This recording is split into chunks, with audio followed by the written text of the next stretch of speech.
Welcome to মুহূর্তের ডাকে। আমি সঙ্গীতা, ইয়োর স্পিরিচুয়াল গাইড আর holistic mentor, your life coach. চলুন চলে যাব সরাসরি রিডিংয়ে। General collective reading, take what resonate, leave the rest for someone else and others. কী বিষয়বস্তু আছে পুরোপুরি আজকে দেখব। সেপারেশন, কমপ্লিটলি কোনো রকম ল, ঠিক আছে, কোনো রকম আইনি জটিলতা যাদের সম্পর্কে আরোপিত হয়েছে।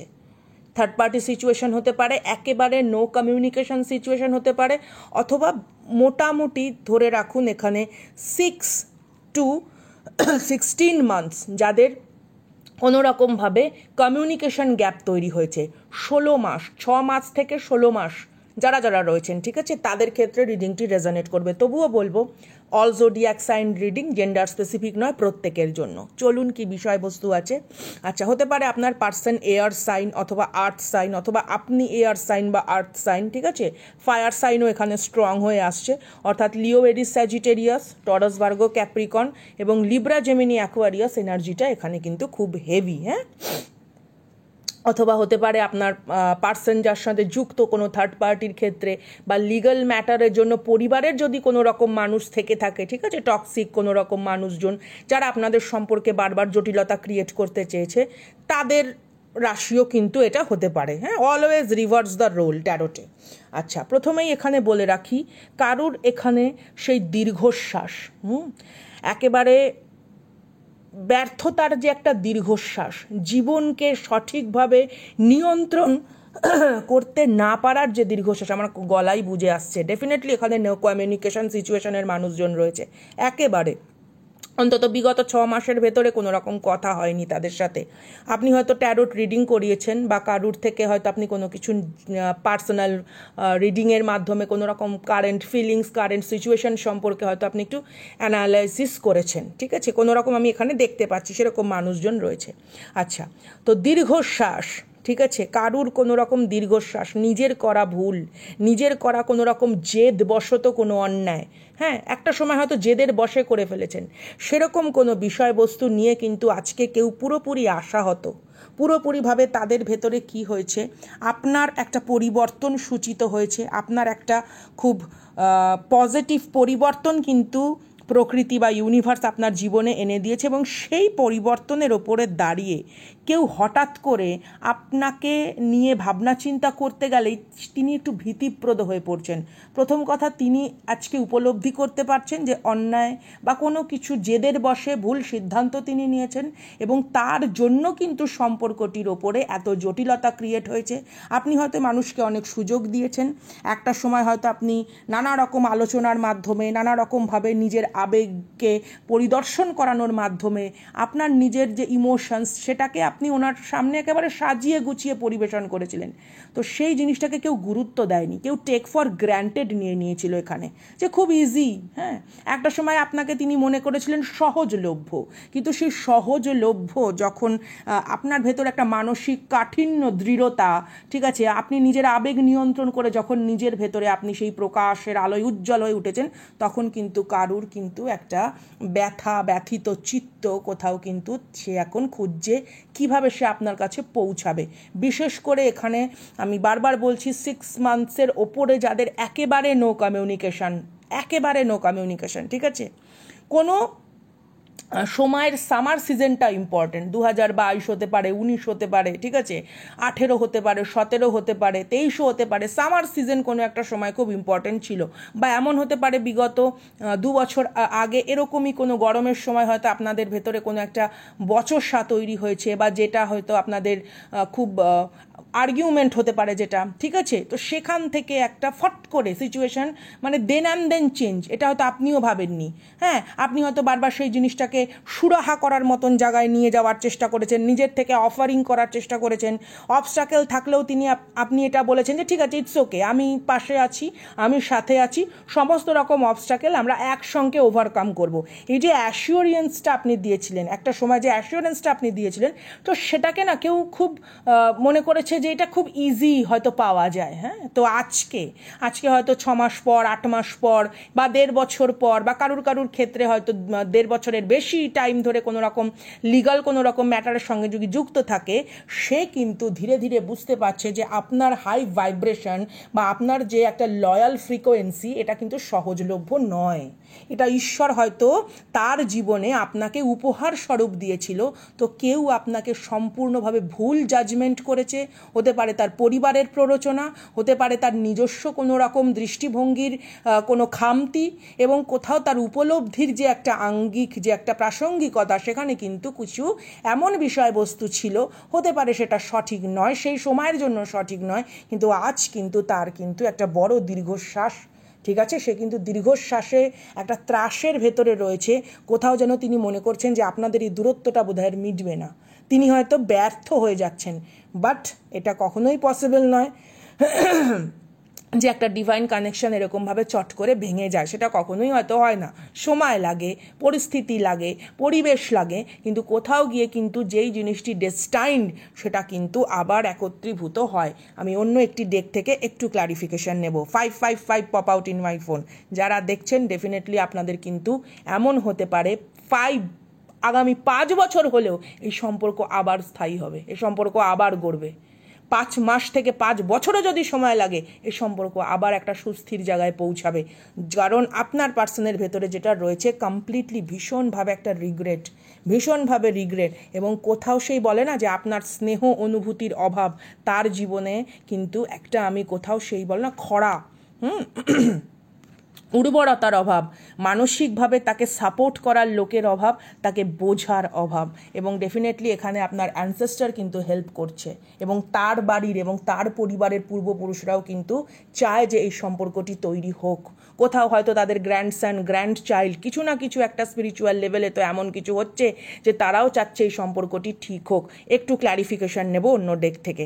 Please stay with me, and definitely যারা নতুন দেখছেন, ডু লাইক, সাবস্ক্রাইব, শেয়ার, এবং প্রত্যেককে কুর্নিশ কৃতজ্ঞতা প্রকাশের ভাষা নেই। আপনারা এতটা অনুভূতিপ্রবণ হয়ে, আবেগপ্রবণ হয়ে প্রত্যেকটি রিডিংয়ে নিজেদেরকে জুড়েন, তার জন্য অসংখ্য অসংখ্য অসংখ্য ভালোবাসা। চলুন চলে যাই অন্য ডেককে ক্ল্যারিফিকেশানে। দেখুন, আজকে একেবারে পরিস্থিতিটা অন্যরকম। একেবারে এখানে অন্যরকমভাবে কিন্তু মোটামুটি পরিলক্ষিত হচ্ছে, স্ট্রংলি আমি দেখতে পাচ্ছি। এমন হতে পারে আগামী 4 মাস, আমি কি বললাম যে 5 মাস থেকে 5 বছর হলেও এই সিচুয়েশান ঠিক হবে। এই সিচুয়েশানের ভেতরে যেই জিনিসটা ছিল,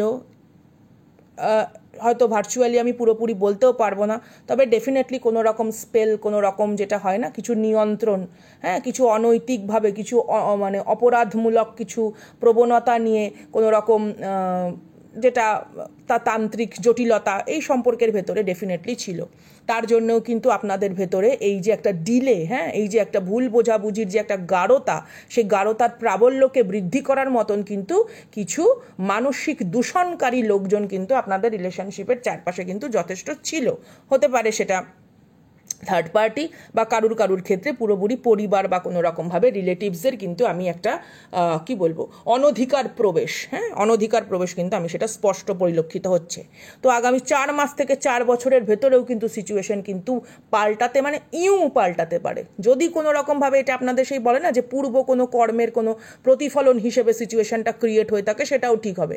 আমি এমনও দেখছি আগামী 4 মাস থেকে 1 বছরের মধ্যে কারুর কোনো রকম সিচুয়েশন পরিবর্তন হওয়া, 1 বছরের ভেতরে, 1 বছর, যেটা হয়তো এতদিন ধরে হয়নি।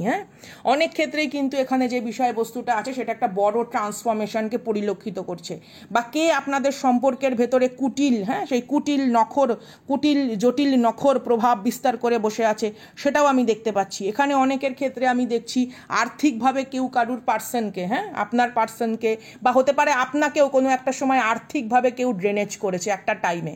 হতে পারে সেটা যে শুধুমাত্র অর্থের ওপরে দাঁড়িয়ে তা নয়, জমি জায়গা সম্পত্তি, আপনার পরিশ্রম, আপনার কর্মদক্ষতা, সেই সমস্ত বিষয়বস্তুগুলোকে কিন্তু কেউ বেশ নিজের স্বার্থের জন্য ভালোই কাজে লাগিয়েছে। আমি এখানে আপনাকে এবং আপনার পার্সন দুজনকেই দেখছি কোনো না কোনো রকমভাবে কেউ একটা কোনো পরিবারের কোনো রকম কুটিল জটিল মানুষ খুব সুন্দরভাবে নিজের স্বার্থের জন্য ব্যবহার করেছে, বা আপনি একটা সময় হয়তো সেটা বুঝতে পেরেছেন, আপনি সেখানে একটা বিদ্রোহ প্রকাশ করেছেন, ন্যায্য বিদ্রোহ, এবং সেই ন্যায্য বিদ্রোহের ওপর দাঁড়িয়ে হয়তো আপনাকে ভুল বোঝানো হয়েছে যে না, এটা আপনি অন্যায় করছেন, আপনি হয়তো সেটা সঠিক আচরণ করছেন না। কেউ এই ধরনের কোনো কিছু পরিস্থিতি ক্রিয়েট করে থাকতে পারে, বাট ডেফিনেটলি তার কিন্তু কোনো স্বার্থ ছিল, সেটা অর্থলোলুপতা, এবং সেটা জমি জায়গা সম্পত্তি, এই সমস্ত বিষয়বস্তুও হতে পারে, বা পারিবারিক বা পৈতৃক কোনো বিষয়বস্তু, ভিটে ঠিটে যেগুলো হয়, বা আমরা যেটা পূর্বপুরুষের থেকে আমরা যেটা পাই, কি পাই, যেটা হচ্ছে ইনহেরিটেন্স, হ্যাঁ, সেটা নানা রকম জুয়েলারিও হতে পারে। সামহাও আমি এখানে কোথাও দেখছি কোনো ইনলস, কোনো টক্সিক ইনলস থাকতে পারে তাদের কোনো রকম। তো আপনার পার্সনের ভেতরে কিন্তু এইরকম একটা সজাগ মনোবৃত্তি জাগছে, যেক্ষেত্রে তিনি কিন্তু এই সম্পর্কের ওপরে কারা কারা কী বিষয়বস্তু করেছে সেগুলো সম্পর্কে জানবে। ইভেন এখানে কারুর দেখছি যে মাতৃত্ব, পিতৃত্ব, তার ওপরেও কিন্তু আক্রমণ একটা সময় কিন্তু অনায়ন করা হয়েছে। হ্যাঁ, শুধু এমন না যে আপনার সাথেই খারাপ ব্যবহার করা হয়েছে, আপনার সন্তানের সাথেও, ঠিক আছে, তারও অধিকার থেকে তাকে বঞ্চিত করা, তার অধিকার কেড়ে নেওয়া, হ্যাঁ, তার মানে একটা সুস্থ স্বাভাবিক পরিবেশকে বজায় থাকতে দেয়নি এমন কিছু মানুষ কিন্তু আপনার পার্সনের সামনে তাদের প্রকৃত স্বরূপ প্রকাশে বাধ্য হবে, এমন কিছু পরিস্থিতি আমি এখানে ক্রিয়েট হতে দেখছি। ঠিক আছে, তো সিচুয়েশন ওয়াইজ এখানে যেটা রয়েছে সেটা হচ্ছে একটা ভ্রান্তি, এবং কারুর পার্সনের ক্ষেত্রে সেই ভ্রান্তি বা বিভ্রান্তি ধীরে ধীরে কাটবে এবং সেখান থেকে কিন্তু সে সরছে। একটা সময় যারাই ছেড়ে চলে গিয়েছিল তারাই কিন্তু পুনরায় সেই একটা দল গঠন করে যে নানা রকম যে বৈঠক হয়েছে, হ্যাঁ, গোল টেবিল বৈঠক, চায়ের টেবিলে আপনাকে নিয়ে উপহাস করা, সেই সমস্ত মানুষজন যারা কোনোদিনই একটা সভ্য সমাজের বসবাস উপযোগী নয়, সেই সমস্ত মানুষজনের ওপরে কিন্তু একটা অন্য রকম পরিস্থিতি আরোপিত হচ্ছে, এবং কোথাও কিন্তু তারা পুনরায় আপনার সামনে এসে একটা সেই বলে না যে হাত পেতে দাঁড়ানো, দ্যাট কাইন্ড অফ এনার্জি কিন্তু আমি এখানে দেখছি। একটা জাস্টিস কিন্তু আমি এখানে আপনাদেরকে আসতে দেখছি, এবং কোথাও আপনি আবার পুনরায় আপনার সেই reclaim the thrown, that kind of যে হ্যাঁ আমি আমার জীবনের সমস্ত দিক নিয়ন্ত্রণ করব, এবং কোথাও আপনার পার্সনও কিন্তু আপনার এই দৃঢ়তাকে, আপনার এই বলিষ্ঠতাকে কিন্তু সম্মানের সঙ্গে তিনি গ্রহণ করবেন। তবে অবভিয়াসলি যেহেতু এটা জেনারেল কালেকটিভ রিডিং, তো এখানে আমি যে রাশিগুলো আছে একটু ক্লিয়ার করে দিই। লিব্রা, জেমিনি, অ্যাকোয়ারিয়াস তো আছেই, ক্যান্সার, স্পাইসিস, স্করপিও রয়েছে, পাইসিস এনার্জি খুব হেভি হতে পারে, মুন সাইন বা সানশাইন, ভার্গো এনার্জি খুব এখানে হেভি পেয়েছি। আচ্ছা, টরাস, ভার্গো, ক্যাপ্রিকন পেয়েছি। কুম্ভ রাশির মানুষ এখানে হেভি রয়েছেন, স্করপিও সাইন, লিও সাইন, সেই মানুষজন কিন্তু এখানে খুব হেভি রয়েছেন। এছাড়া যে জিনিসটি আছে, আপনাদের লাইফে কোনো রকম গুড নিউজ আসতে পারে, এমন হতে পারে 1221 pop out in my phone, definitely it's a yes. আমি এখানে কাউকে দেখছি, আপনারা হয়তো সম্পর্কটা যখন আবার স্থির হলো, সম্পর্কটা যখন আবার একটা সুন্দর জায়গায় গেল, সকলের ক্ষেত্রে নয়, অনেকের ক্ষেত্রে আপনারা কিন্তু আগামী দিনের জন্য কোনো রকম ফ্যামিলি প্ল্যানিং করতে কাউকে, হ্যাঁ, তো সেরকমও কিন্তু এখানে এনার্জি কিন্তু খুব স্ট্রং। তাই জন্য বললাম যে 5 মাস থেকে 5 বছর হলেও এই রিলেশনশিপ কিন্তু ভগ্নপ্রায় হয়েও বেঁচে থেকে তিল করে আবার পুনরায় দুজনের জীবনে একটা সুখ স্বাচ্ছন্দ্যকে ফিরিয়ে দেওয়ার মতন পরিস্থিতিকে রাখে। তো এই ছিল আজকের রিডিং। ভালো লাগলে ডু লাইক, সাবস্ক্রাইব, শেয়ার, এবং অবভিয়াসলি মন্তব্যের মাধ্যমে আপনাদের গুরুত্বপূর্ণ মতামত জানাতে ভুলবেন না। মুহূর্তের ডাকে আমি সঙ্গীতা, ইয়োর স্পিরিচুয়াল গাইডের holistic mentor, real life coach. দেখা হচ্ছে আগামী দিন অন্যরকম সুন্দর একটি ভিডিও নিয়ে, এবং ক্লাসের জন্য এবং পার্সোনাল রিডিংয়ের জন্য স্যারের সাথে আপনারা কাইন্ডলি একটু যোগাযোগ করে নেবেন। It's a humble request. Tata.